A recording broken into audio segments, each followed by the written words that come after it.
जय जोश। दोस्तों, मैं दीपक कुमार गुमे मोटिवेशन की तरफ से।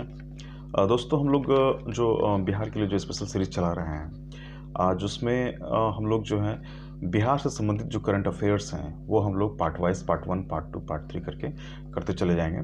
और जल्द ही जो है हम लोग पिछले 1 साल के जो करंट अफेयर्स हैं बिहार से संबंधित, जो बीपीएससी एग्ज़ाम के लिए काफ़ी इंपॉर्टेंट है, बिहार एसआई, बिहार एसएससी, तो हम लोग जल्द से उसको देखते हैं, है ना दोस्तों।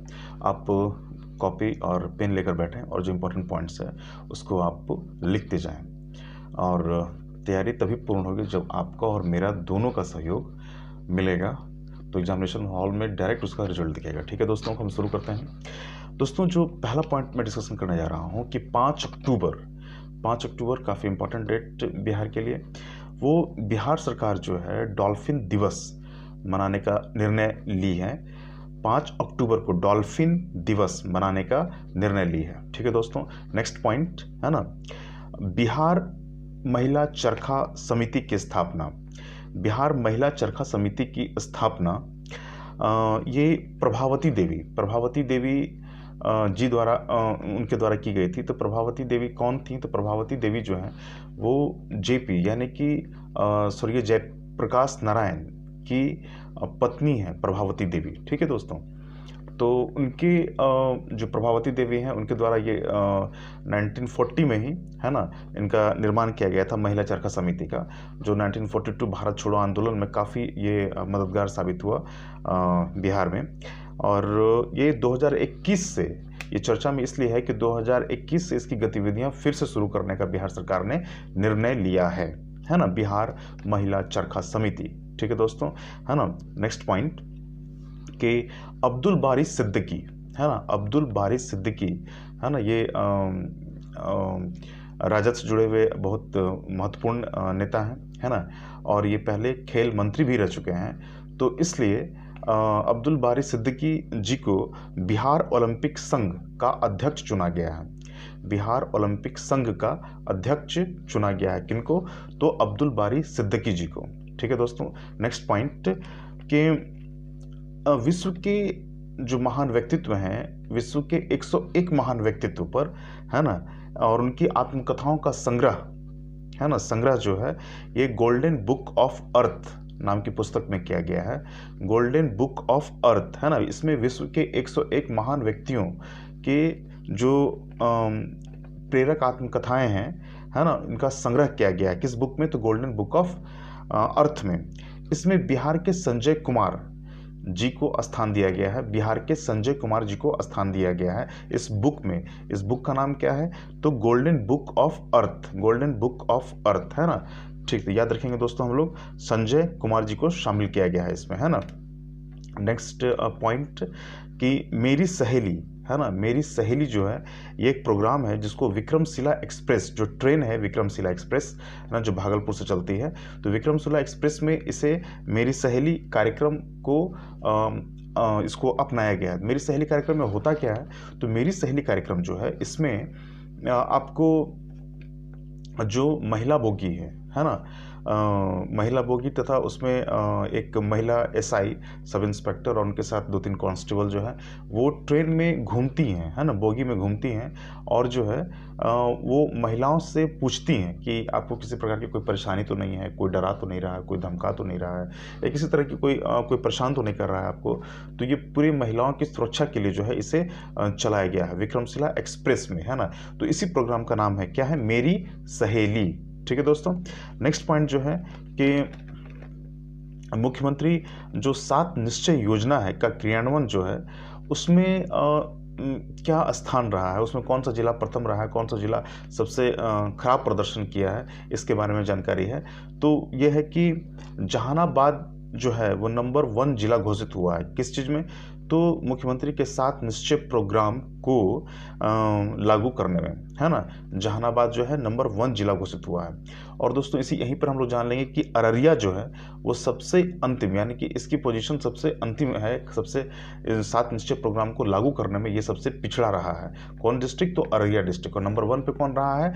तो वो है जहानाबाद। ठीक है दोस्तों, नेक्स्ट पॉइंट चलते हैं हम कि नंदन चौबे, है ना, नंदन चौबे जो बक्सर जिला के हैं, नंदन चौबे कहाँ के हैं, बक्सर जिला के हैं, ये पर्वतारोही हैं, ठीक है, पर्वतारोही हैं, पर्वत पे चढ़ते हैं, ठीक है, ने जो है कोरोना वॉरियर्स, जो कोरोना से लड़ने के लिए जो सरकारी कर्मचारी या जो भी एनजीओ के वर्कर है ना, जो भी स्वास्थ्य कर्मी है ना, पुलिस वर्कर जो भी लड़ रहे थे कोरोना से समाज की रक्षा के लिए, है ना, तो उन्हें कोरोना वॉरियर्स कहा जाता है। तो उन कोरोना वॉरियर्स के लिए जो है उनको सम्मान देने के लिए के उद्देश्य से हिमाचल प्रदेश में स्थित एक पर्वत है, जिस पर्वत का नाम है कि माउंट फ्रेंडशिप पिक, है ना, माउंट फ्रेंडशिप पिक, है ना, चोटी, है ना, माउंट फ्रेंडशिप चोटी, माउंट फ्रेंडशिप पिक, ठीक है। तो इस पे चढ़ाई की है उन्होंने, किसने, तो नंदन चौबे जी ने, है ना, और ये किस जिला में, बिहार के बक्सर जिला में रहने वाले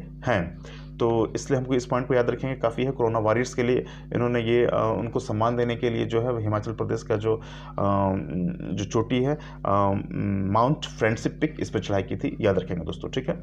नेक्स्ट पॉइंट दोस्तों, ठीक है, कि चुनाव आयोग जो है, जो बिहार विधानसभा का चुनाव हो रहा है, इसमें जो है स्टेट आइकन, है ना, स्टेट आइकन के रूप में पंकज त्रिपाठी अभिनेता जो हैं उनको स्टेट आइकन बनाया गया है, ठीक है, स्टेट आइकन बनाया गया है, ठीक है दोस्तों।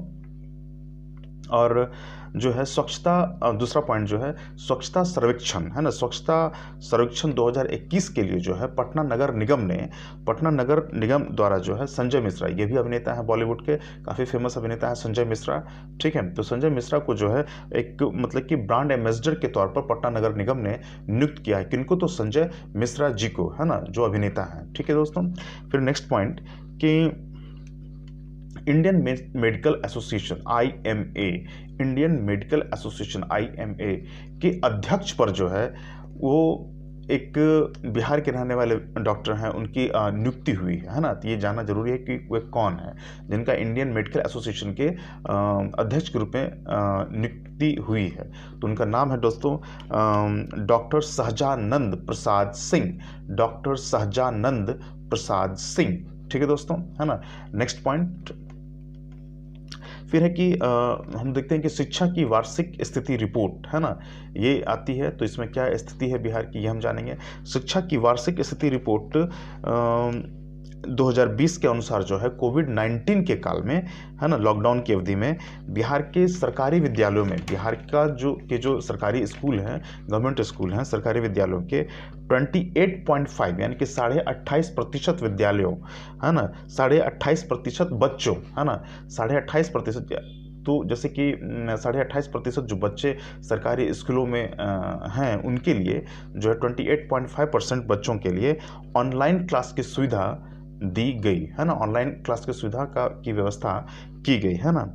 और ये जो एनजीओ है जिसका नाम है प्रथम, एनजीओ का नाम क्या है, प्रथम। तो प्रथम एनजीओ जो है उसी ने शिक्षा की वार्षिक स्थिति रिपोर्ट 2020 के अनुसार कोविड-19 के काल लॉकडाउन की अवधि में 28.5% जो बच्चे सरकारी स्कूल के हैं उनकी ऑनलाइन शिक्षा की व्यवस्था जो है प्रथम नाम की एनजीओ ने करवाई, ठीक है दोस्तों, ये इंपॉर्टेंट है। फिर नेक्स्ट पॉइंट है ना कि निधन किनका हुआ इधर हाल में, तो निधन जो हुआ वो है विनोद सिंह। ये विनोद सिंह क्या मतलब कि विनोद सिंह थे क्या, तो विनोद सिंह जो थे ये पिछड़ा और अति पिछड़ा वर्ग कल्याण विभाग के मंत्री थे, पिछड़ा और अति पिछड़ा वर्ग कल्याण विभाग के मंत्री थे। कौन, इनका नाम क्या है, तो विनोद सिंह, ठीक है, निधन हो गया है इनका। और हम लोग दोस्तों देखेंगे कि हम लोग कुछ रिपोर्ट की चर्चा करते हैं कि centre for monitoring Indian economy, CMIE, centre for monitoring Indian economy, centre for monitoring Indian economy, है ना, ये इसने आंकड़ा जारी करती है 2020 का जारी की है, centre for monitoring Indian economy CMIE, ठीक है, 2020। बिहार में जो बेरोजगारी दर है वो इसके अनुसार CMIE के अनुसार यानी कि centre for monitoring Indian economy के अनुसार बिहार में बेरोजगारी की दर 2020 में कितनी है, तो वो है 11.9%, 11.9%, है ना, 11.9%, ठीक है दोस्तों। उत्तराखंड जो है इसमें बेरोजगारी के लिए जो है वो जो है वहाँ सबसे ज़्यादा है, उत्तराखंड में बेरोजगारी सबसे ज़्यादा है, ठीक है। ये 22.3 है ना, 22.3% बेरोजगारी है वहाँ पे, तो वो नंबर 1 पर है उत्तराखंड बेरोजगारी में, ठीक है ना। और बिहार में बेरोजगारी की दर याद है हमको 11.9% है, ठीक है दोस्तों, याद रखेंगे। और फिर कि औसत जो है बिहार पूरे देश में अगर कहें, भारत में जो औसत बेरोजगारी दर थी इसके अनुसार, centre for monitoring Indian economy के अनुसार, तो वो कितनी थी, तो वो थी 6.67%, है ना, 6.67%, ठीक है। और फिर दोस्तों जैसे कि हम लोगों ने देखा कि देश में औसत जो बेरोजगारी दर है 6.67% है। सर्वाधिक बेरोजगारी कहाँ है, तो उत्तराखंड में है, कितनी, तो 22.3% है ना, और बिहार में 11.9%। तो अब हमको जानना है कि जो है कि बेरोजगारी की दर सबसे कम कहाँ है ना, तो सबसे कम है वो है राज्य असम। असम में जो बेरोजगारी दर है सिर्फ 1.2% है, 1.2% है, इस बात को याद रखेंगे, बहुत इंपॉर्टेंट फैक्ट है ये, ठीक है दोस्तों। हम लोग नेक्स्ट पॉइंट की चर्चा करते हैं कि बिहार के गोपालगंज के रहने वाले कुछ लोग बहुत पहले जो था वो सेशल्स द्वीप है वहाँ चले गए थे, है ना, गोपालगंज के रहने वाले, है ना, तो उन जाकर सेशल में रच गए हैं, बस गए हैं वहाँ पर, है ना। तो उनके वंशज जो हैं आज जो है सेशल्स, जो आज एक कंट्री के रूप में सामने आ चुका है पूरी दुनिया के सामने, तो सेशल्स के राष्ट्रपति बन गए हैं। यहाँ से जो गए गोपालगंज, जो बिहार का जो जिला है, यहाँ से जाने वाले जो लोग थे सेशल्स में जाकर बस गए, और वहाँ पर जो वो भारतीय मूल के लोग कहलाते हैं, है ना, इंडियन ओरिजिन कहलाते हैं, जो गोपालगंज के रहने वाले हैं, तो वो वहाँ क्या बन गए हैं, राष्ट्रपति बन गए हैं, तो इसलिए उनका नाम इंपॉर्टेंट है। तो उनका नाम क्या है ना, वेवल राम कलवान, वेवल राम कलवान, ठीक है, वेवल राम कलवान। ये कौन है, तो बिहार के गोपालगंज जिले के भारतीय मूल के, है ना, व्यक्ति हैं, वेवल राम, राम जुटा हुआ है, राम, है ना, कलवान, सेशल्स के नए राष्ट्रपति बन गए हैं, ठीक है, इनको याद रखें, काफ़ी इंपॉर्टेंट है। फिर नेक्स्ट पॉइंट दोस्तों कि बिहार के बेगूसराय स्थित में हम सब जानते हैं कि कांवर झील है ना, कांवर झील है, जिससे क्या हुआ है कि हाल ही में क्या किया गया है कि रामसर साइट के रूप में मान्यता दी गई है, रामसर साइट के रूप में मान्यता दी गई है। तो रामसर जो है एक जगह का नाम है जो ईरान में है, यहीं पर पहली बार सम्मेलन हुआ था, पूरे दुनिया के जो कंट्री थे वो यहाँ आकर के जो है रामसर डिक्लेरेशन इन्होंने किया था, घोषणा किया था। उसमें क्या था कि जो नदी अगर कुछ इलाके में पानी भर गई और फिर बाढ़ चला गया तो वहाँ पानी रह गया, या फिर नदी कट गई वहाँ से, तो एक ऐसा इलाका पानी वाला बन गया जिसमें हमेशा कुछ ना कुछ पानी रहता है, ताकि पेड़ पक्षियाँ जो है उसमें आकर के रहती हैं। तो रामसर साइट वैसे जगह को बोला जाता है ना। तो एक तरीके से ये धरती का फेफड़ा हो गया, है ना, और एक स्पंज की तरह काम करता है ना, बिल्कुल। तो ये काफ़ी इंपॉर्टेंट होता है। इससे अगर रामसर साइट्स बहुत सारी हैं तो इसका मतलब ये हो गया कि वाटर लेवल जो है, ज़मीन के भीतर का जो पानी का लेवल है वो ज़्यादा नीचे नहीं जाता है, तो इसलिए रामसर साइट्स काफ़ी इंपॉर्टेंट है ना। जिस तरह से कि जो धरती के नीचे का ग्राउंड वाटर है जो वो सूखता जा रहा है, तो इसलिए रामसर साइट का वैल्यू काफ़ी ज़्यादा है, ठीक है। तो यहाँ पर जानकारी की क्या बात है कि जो बेगूसराय में स्थित कांवर झील है उसको रामसर साइट का दर्जा दिया गया है ना।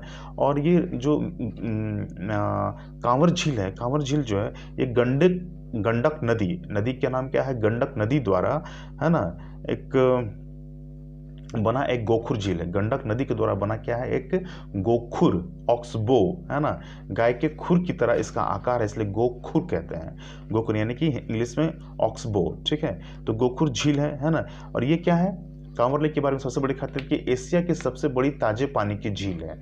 एशिया की सबसे बड़ी क्या है, ताजे पानी की झील है ना। और भारत में जानेंगे कि 39 रामसर साइट हैं, ठीक है। भारत में कितने रामसर साइट है, तो 39, ठीक है, ये जानेंगे हम लोग, है ना। फिर है मोनिका दास के बारे में जानेंगे हम लोग। मोनिका दास क्या है, तो ये ट्रांसजेंडर है ना। पहली बार चुनाव में पीठासीन पदाधिकारी बनाया गया, पहली बार चुनाव में क्या बनाया गया इन्हें, पीठासीन पदाधिकारी। जब बिहार विधानसभा का चुनाव हो रहा है तो इनको पहली बार पीठासीन पदाधिकारी बनाया गया है। तो ये किसी भी ट्रांसजेंडर को पहली बार ये मौका मिला है, तो इसलिए काफ़ी इंपॉर्टेंट है इनका नाम क्या है, मोनिका दास, ठीक है दोस्तों। अब क्या है कि यहीं पर हम एक पॉइंट और भी जानेंगे माही गुप्ता के बारे में। माही गुप्ता क्या है कि माही गुप्ता भी बिहार की हैं, ठीक है। तो माही गुप्ता से संबंधित जो इम्पोर्टेंट जानकारी है कि जो दिल्ली में जो मेट्रो रेल जो चलती है वहाँ पर, तो उसमें एक स्टेशन है ना, नोएडा सेक्टर, है ना। तो नोएडा सेक्टर में ही क्या है कि ये माही गुप्ता जो बिहार राज्य से हैं, ये वहाँ पोस्टेड है ना, नोएडा सेक्टर में वहाँ टिकट बुक करती हैं, है ना। तो और ये ट्रांसजेंडर है, तो जो मेट्रो जो है वो ट्रांसजेंडर को नौकरी देने वाली संस्था, और ये पहली ट्रांसजेंडर है जिन्हें नौकरी मिली है वहाँ, है ना। ये खुशी की बात है। और उस पूरे जो नोएडा सेक्टर का जो वो मेट्रो स्टेशन है, उस पूरे को नाम ही दे दिया गया है रेनबो स्टेशन, और वहाँ ज़्यादातर जो कर्मी हैं वो ट्रांसजेंडर ही हैं, है ना। रेनबो स्टेशन, ठीक है दोस्तों, रेनबो, RAINBOW, रेनबो, ठीक है दोस्तों, है ना। आगे चलते हैं नेक्स्ट पॉइंट कि डॉक्टर लक्ष्मीधर मिश्र पुस्तक जो है bondage human rights and development, प्रवासी मजदूरों की दुर्दशा, है ना। डॉक्टर लक्ष्मीधर मिश्र ने एक पुस्तक लिखी, कौन सी पुस्तक लिखी? Bondage human rights and development, ठीक है, प्रवासी मजदूरों की दुर्दशा। जो कोविड-19 के समय में जो मजदूर जिस तरह से देख रहे थे, एक वो हृदय विदारक दृश्य था, है ना, कि पैदल जो है काफ़ी कई दिनों से चलते, भूखे प्यासे चलते चले जा रहे थे। तो इन ऐसे हृदय विदारक दृश्यों को देख करके जो है डॉक्टर लक्ष्मीधर मिश्र ने एक बहुत इंपॉर्टेंट पुस्तक लिखी। उस पुस्तक का नाम है bondage human rights and development, ठीक है दोस्तों। नेक्स्ट पॉइंट कि 5 जुलाई 1946, है ना, ये इम्पॉर्टेंट डेट है, चूँकि इसी दिन 5 जुलाई 1946 में जो है खगड़िया जिले के शहर बन्नी गांव में रामविलास पासवान जी का जन्म हुआ था। शहर बन्नी गांव, खगड़िया जिला, है ना, जो बाद में कई सारे संवैधानिक पदों, मंत्री के पदों पर वो आसीन रहे, और हाल में उनका निधन हो गया, है ना, जिनका जो अंतिम संस्कार है वो पटना के दीघा घाट के जनार्दन घाट पर किया गया, है ना दोस्तों। ये सारे फैक्ट्स हैं इनके संबंधित। और ये इनकी बात एक इम्पॉर्टेंट और भी है कि ये जो पहली बार जो है ये चुनाव जीते थे 1969 में, है ना, 1969 में पहली बार विधानसभा पहुंचे थे। तो उस पार्टी का नाम था, जिस पार्टी से पहली बार ये चुन कर आए थे, तो उनका नाम था संयुक्त सोशलिस्ट पार्टी, ठीक है, संयुक्त सोशलिस्ट पार्टी। और ये इनका देहांत जब हुआ तो भी ये उस समय भी ये केंद्रीय मंत्री थे, और इनका विभाग का, इनका जो मंत्रालय था वो मंत्रालय कौन सा था कि केंद्रीय उपभोक्ता मंत्रालय, खाद्य और सार्वजनिक वितरण, है ना, केंद्रीय उपभोक्ता मंत्रालय, खाद्य और सार्वजनिक वितरण, ठीक है दोस्तों, ये याद रखेंगे हम। फिर है कि राम बालक महतो जी का निधन हुआ है। तो राम बालक महतो जो थे वो एडवोकेट जनरल थे, है ना, एडवोकेट जनरल क्या हो गया कि जो सरकार की तरफ से जो वकील खड़ा होता है न्यायालय में, तो वो एडवोकेट जनरल, सरकार का पक्ष वो उनका काम है रखना वहाँ पर, है ना। तो ये 6 बार एडवोकेट जनरल बने थे, महाधिवक्ता बने थे, इस बात को याद रखेंगे, है ना। फिर है क्या कि 2009 में भारत सरकार जो है ये डॉल्फिन के बारे में, जो विलुप्त प्राय प्रजाति कहा जाता है, यानी कि बहुत जल्दी अगर ये नहीं बचाया गया तो ये नष्ट हो जाएंगे, विलुप्त प्राय प्रजाति हैं ये डॉल्फिन, है ना, को राष्ट्रीय जल जीव घोषित किया गया था, है ना, 2009 में, ठीक है, 2009 में ही जल जीव जो है इन्हें घोषित किया गया था, किसको? डॉल्फिन को। और 5 अक्टूबर को ही घोषित किया गया था। इसीलिए 5 अक्टूबर को जो है बिहार राज्य ने क्या किया है कि 5 अक्टूबर को डॉल्फिन दिवस मनाने का निर्णय लिया है, ठीक है दोस्तों। आशा करता हूँ कि आप सारे इंपॉर्टेंट पॉइंट्स नोट कर रहे होंगे, ठीक है दोस्तों। हम लोग कुछ और पॉइंट्स जो है उसको भी चर्चा कर लेते हैं, ठीक है। जैसे कि गरुड़ पुनर्वास केंद्र, है ना, गरुड़, तो भागलपुर में एक जगह है सुंदरवन, भागलपुर जिले में। तो सुंदरवन जो है उस जगह को जो है गरुड़ पुनर्वास केंद्र बनाया गया है कि गरुड़ों का जो है वो पुनर्वास, फिर से उनको मतलब कि उनके लिए जो है वो प्रजनन केंद्र होगा, है ना, वहाँ पर वो उनकी चिकित्सा की व्यवस्था होगी सारी तरह की। तो गरुड़ पुनर्वास केंद्र भागलपुर में है और जगह का नाम है सुंदरबन, ठीक है, वो मतलब कि भागलपुर जिले में ही आता है, ठीक है दोस्तों। तो एक हाल में डिसीजन आया है कि जो उस ज़मीन का जो उनको सरकारी रेट के अनुसार जो दिया जा रहा था उसे उन्होंने लेने से मना कर दिया था।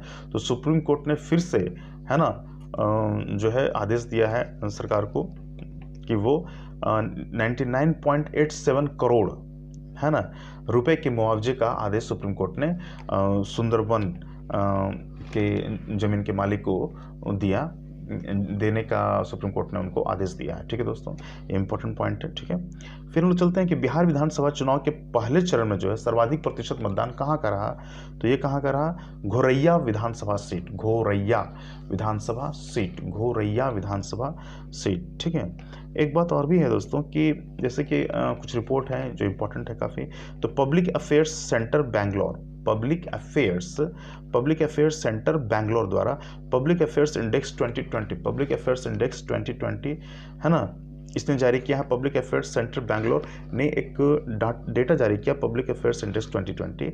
उस डेटा में है क्या, तो जो है कि बिहार की स्थिति जो इस डेटा में है, पब्लिक अफेयर्स सेंटर बैंगलोर द्वारा जो डाटा जारी किया गया, रिपोर्ट जारी किया गया, उसका नाम क्या था, पब्लिक अफेयर्स इंडेक्स 2020, यानी कि पब्लिक से संबंधित जो काम है ना, उसमें बिहार की रैंकिंग क्या है।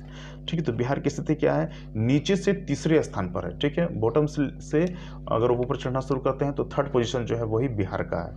ठीक है, और नेगेटिव है, ये दुखद बात है कि जो है ये पॉजिटिव जीरो में भी नहीं है, ये नेगेटिव है इसका रिपोर्ट, और यही है -1.158 जो नंबर है ना। तो इस बात का हम ध्यान रखेंगे दोस्तों कि बिहार के जनादेश को लेकर दिल्ली विश्वविद्यालय के द्वारा एक सर्वे शुरू किया गया है ना।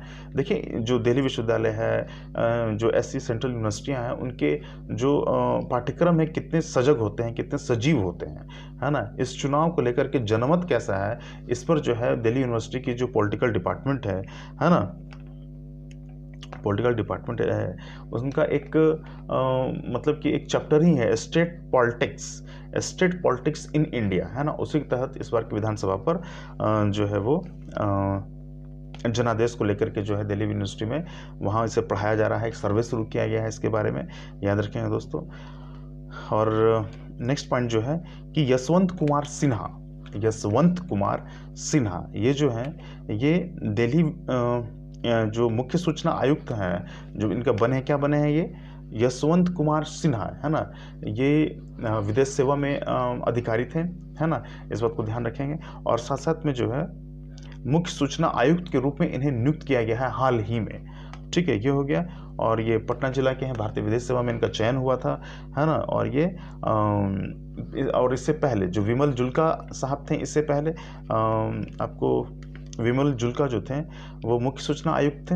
इनके नियुक्ति से पहले यशवंत कुमार सिन्हा की नियुक्ति से पहले, है ना, जो इनको सब जानते हैं विमला जुल्का जी को, विमला जुल्का जी ने जब वहाँ से खाली किया तो इसके बाद जो है चुनकर संसद जो है ना, इनको भेजा गया कहाँ, तो मुख्य सूचना आयुक्त, है ना, इन्हें बनाया गया। किन्हें, तो यशवंत कुमार सिन्हा जी को। ठीक है दोस्तों, नेक्स्ट पॉइंट जो है कि कोरोना महामारी के दौरान जो हुआ, छात्रों को भी परीक्षा तैयारी करने के लिए जो है उसमें क्या है कि 20 स्कूलों को आदर्श स्कूल का दर्जा दिया गया है। 20 स्कूल्स, है ना, को आदर्श स्कूल का दर्जा दिया गया है, आदर्श स्कूल का दर्जा दिया गया है ना। इस बात को याद रखेंगे दोस्तों। और इसमें क्या है कि एक केवल आदर्श स्कूल केवल नाम के लिए नहीं है, इसमें क्या है कि इसमें काम भी होना, और काम होने लगा है। तो आदर्श स्कूल किस रूप में, तो है क्या कि यहाँ डिजिटल माध्यम से विशेष तैयारी कराई जाएगी, डिजिटल माध्यम से विशेष तैयारी कराई जाएगी। ठीक है ना, बच्चों को। और इस रूप में, और खास करके एक बात और भी है कि जो 9th-10th के बच्चे हैं, खास करके 10th जो बोर्ड देने वाले हैं, है ना, उनके लिए ये काफ़ी इम्पॉर्टेंट है कि जो है 20 स्कूलों को जो आदर्श स्कूल का दर्जा दिया गया है ना, इसलिए वो ये न्यूज़ ही काफ़ी इम्पॉर्टेंट है, इसलिए हम ध्यान रखेंगे दोस्तों। फिर नेक्स्ट पॉइंट जो है 2018-19 में जो है राज्य का जो वास्तविक विकास है, जो राज्य का जो वास्तविक विकास हुआ है, तो उस विकास में व्यापार, है ना, व्यापार एवं मरम्मत सेवाएं, ठीक है, का कितना योगदान है, मरम्मत सेवाएं, व्यापार और मरम्मत सेवाएं का कितना योगदान है, तो हम देखते हैं ये योगदान जो है 17.6% है, 17.6% है, 17.6% है ना। और परिवहन विभाग का बिहार के जो जीएसडीपी में कितना योगदान है, तो 14%, 14% किसका योगदान है, तो परिवहन विभाग का, है ना। फिर है वित्तीय सेवाएं। वित्तीय सेवाएं जो है, वित्तीय सेवाएं कितना देती हैं, तो वित्तीय सेवाएं जो है वो 13.08%, 13.08% जो है ये योगदान है, 13.08% योगदान है स्टेट जीडीपी में, बिहार के स्टेट जीडीपी में इनका योगदान है, ठीक है। और अन्य सेवाएं जो है वो 20%, ठीक है। फिर जो है वर्ष 2011 की जनगणना के अनुसार सर्व भारत, यानी कि जो सर्व भारत की जो डेटा है उसके तुलना में, है ना, इसके तुलना में बिहार की साक्षरता दर जो है कितने कम है, तो ये कम कितना है, 10.32% कम है, ठीक है दोस्तों, इस बात को याद रखेंगे, ठीक है। और ये क्या है कि बिहार में जो है अगर हम सर्व भारत से तुलना करें तो बिहार की महिला साक्षरता दर कितनी कम है ना, कितनी साक्षरता दर जो है 12.13% है, 12.13%, तथा पुरुष साक्षरता दर जो है 8.75% है, पुरुष साक्षरता दर जो है वो 8.75% है, ठीक है। पुरुष साक्षरता दर, इस बात को हम ध्यान रखेंगे कि ये अंतर है जो 2011 की जनगणना के अनुसार जो है वो हम इसकी तुलना कर रहे हैं किससे, सर्व भारत का जो डेटा है, यानी कि जो पूरे भारत का जो एवरेज डाटा है उसकी तुलना हम कर रहे हैं, है ना, और उसकी तुलना हम बिहार का जो डेटा है उससे तुलना कर रहे हैं, ठीक है। तो हम यहाँ अंतर, इस प्रश्न में क्या है कि अंतर की जो पूरे भारत का जो एवरेज पुरुषों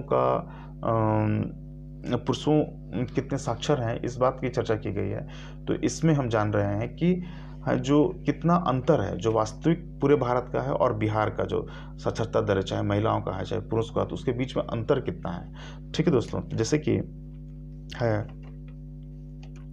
तो भारत की तुलना में बिहार की जो महिला साक्षरता दर कितनी कम है, तो वो है 12.13% कम है इंडिया के एवरेज से, ठीक है। तथा पुरुष साक्षरता दर जो है 8.75% है, 8.75% है, ये क्या है, कम है, पूरे जो औसत है भारत का उससे इतना कम है, 8.75%, ठीक है दोस्तों, है ना।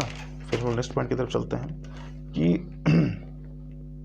बिहार के मंत्री जो हैं जिनका निधन कोविड-19 से हो गया है, नेचुरली वो काफ़ी इंपॉर्टेंट है ना। तो कपिल देव कामत जी के बारे में हम लोग जानेंगे। कपिल देव कामत का निधन हो गया है कोविड-19 के कारण, और ये मंत्री थे, है ना, ये मंत्री थे कोविड-19 कामत, ठीक है दोस्तों। हम यहाँ क्या है कि बिहार के जो डॉक्टर हैं, डॉक्टर गौतम कुमार, है ना, डॉक्टर गौतम कुमार, तो हम देखते हैं कि डॉक्टर गौतम कुमार को एनुअल मिलेनियम इम्पैक्ट अवार्ड दिया गया है। कौन सा अवार्ड दिया गया है इन्हें, एनुअल मिलेनियम इम्पैक्ट अवार्ड 2020, ठीक है। इस समारोह में उत्कृष्ट शिक्षण के लिए प्रतिष्ठित जो है बेस्ट टीचर अवार्ड से सम्मानित किया गया, है ना। इस बात को हम जानेंगे कि बिहार के डॉक्टर गौतम कुमार जो हैं, बिहार के डॉक्टर गौतम कुमार को एक एनुअल मिलेनियम इम्पैक्ट अवार्ड, है ना, 2020 के लिए सेलेक्ट किया गया है ना। समारोह में उत्कृष्ट शिक्षण के लिए जो प्रतिष्ठित बेस्ट टीचर अवार्ड है उससे सम्मानित किया गया, इस बात को याद रखेंगे दोस्तों, ठीक है। डॉक्टर गौतम कुमार जिन्हें बेस्ट टीचर अवार्ड से सम्मानित किया गया था, ठीक है। फिर हम लोग देखते हैं नेक्स्ट पॉइंट जो है कि उत्तम प्रसाद पासवान जिनका निधन हो गया, वे गोदान पेंटिंग से जुड़े हुए थे। गोदान ये जो है आपका,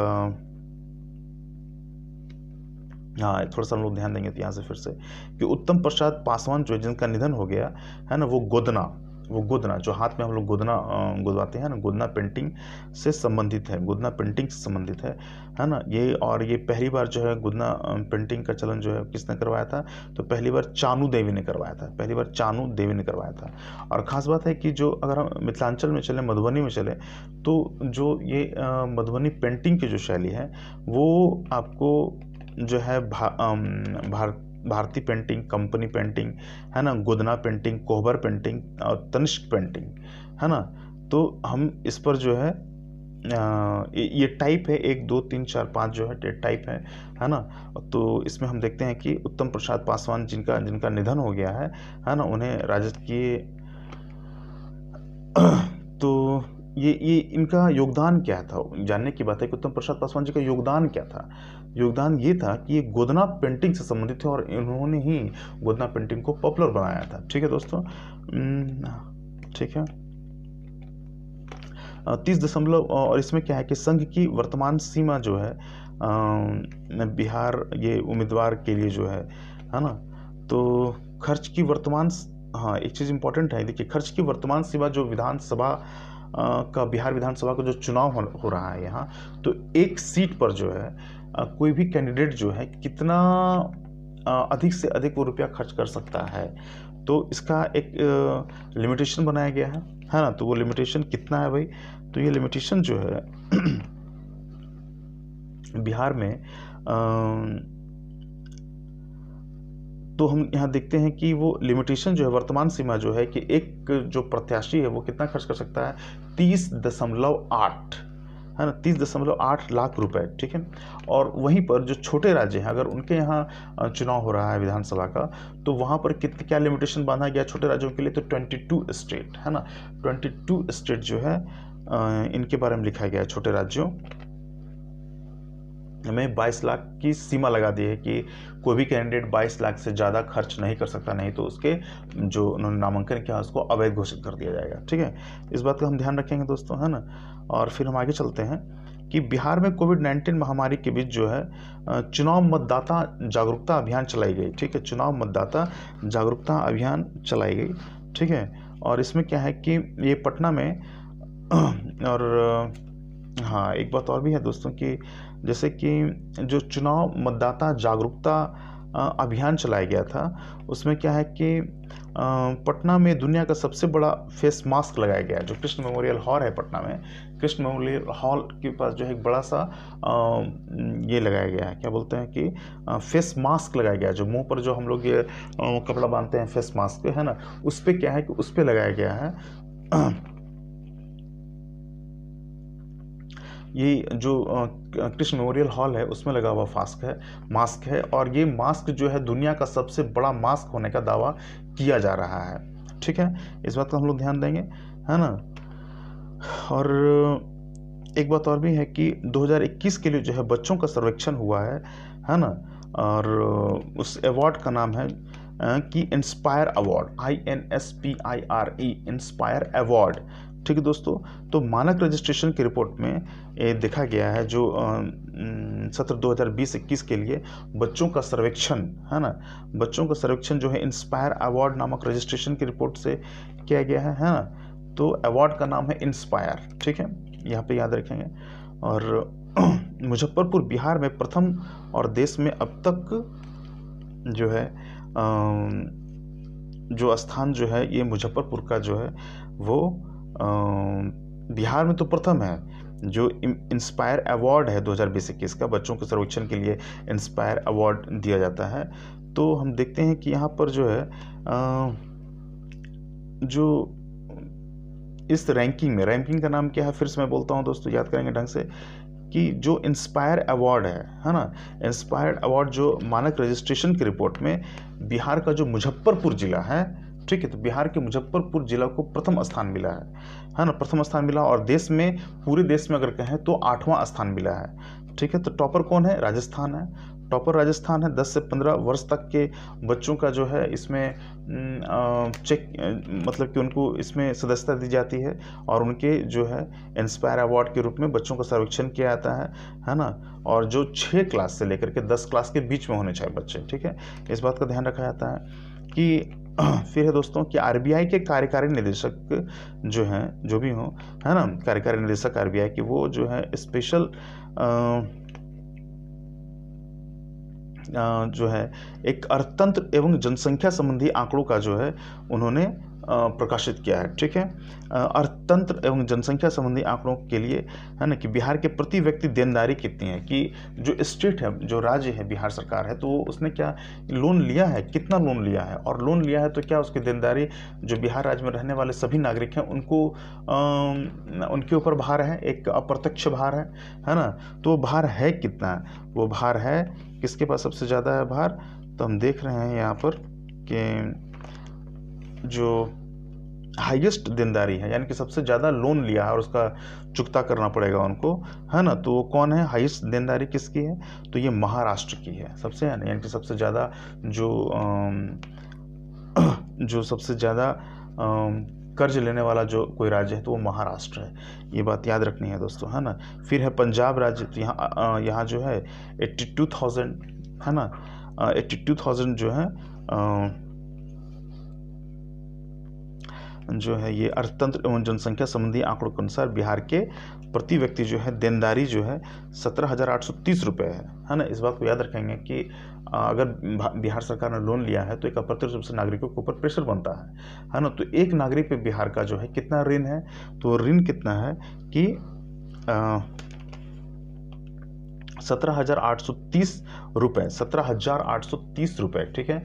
17,830 रुपये जो ये बेरोजगारी हम याद करेंगे यहाँ पर कि आरबीआई को जो कार्यकारी निदेशक है, मैं फिर से इस बार उसको पॉइंट को रिपीट कर रहा हूँ इसलिए कि ये पॉइंट जो है बार बार रिपीटेशन होगा तभी जाकर दिमाग में ये घुसेगा, ठीक है ना।